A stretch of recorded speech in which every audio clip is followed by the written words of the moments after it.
Zauzimamo se za ljubav, dobrotu, istinu i zajedništvo. Uživamo u ljepotama prirode i jako volimo čitati.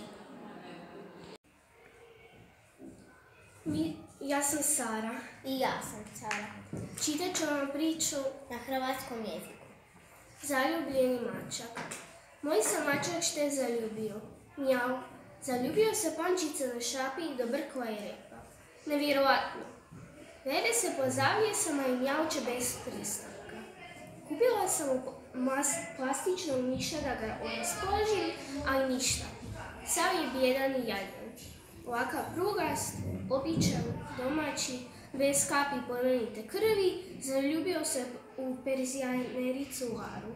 Lara stanuje u susjedstvu, ima dugačko bijelo krzno koje je pato slapovima i plave okrugle oči. Mačka i pol, kao da je sišla sa stranice nekog magazina. Štef ne zna za sebe. Grebe po vratima, namještaj. Proljeva mlijeko i prestao je jesti. Rebra su iskoči. Lara katkad sjedi na prozoru, onda i Štef sjedi na prozoru. Prozor je naravno zatvoren.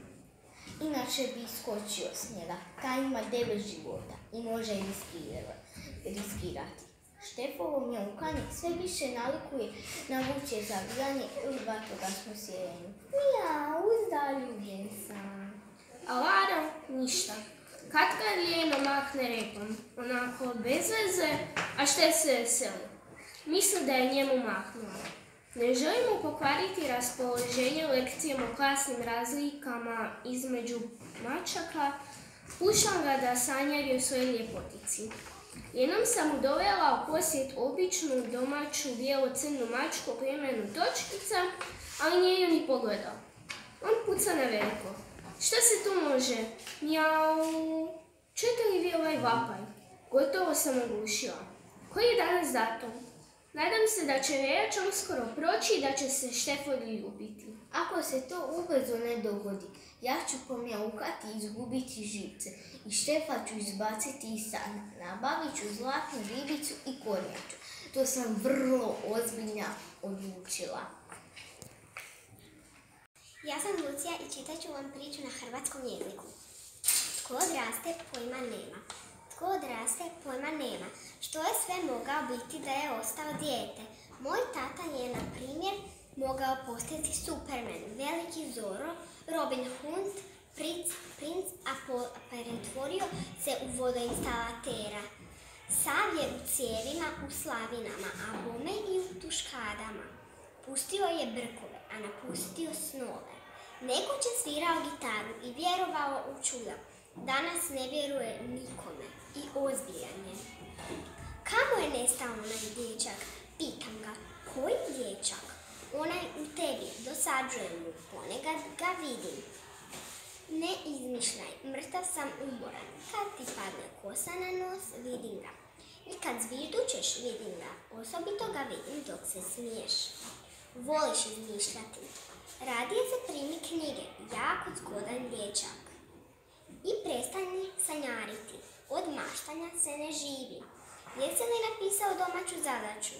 Naravno da jesam, odgovaram tužno. Čuješ li kako kaplje voda u kupaonici? Moram to popraviti, da.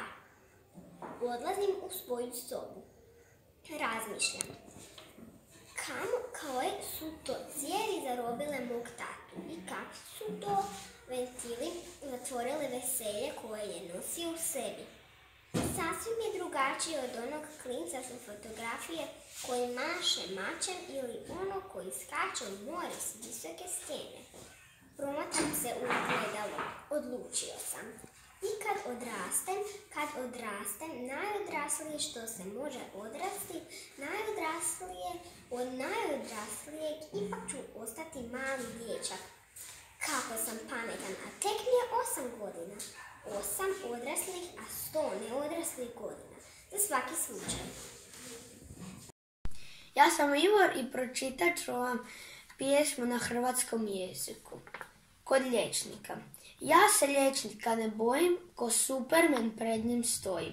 Kad me lijevo uho boli, ja znam da me liječnik voli. Naučio sam sve lekcije kako se primaju injekcije i neću vikati ako me hoće pikati. Hrabar sam i to vrlo kad mi zavere u grlo. Cijela ambulanta zna da to ja vičem. Kunem se zubima svojim, ni zubara se ne bojim. Nisam ja neka beba truba da urlam zbog šupljeg zuba.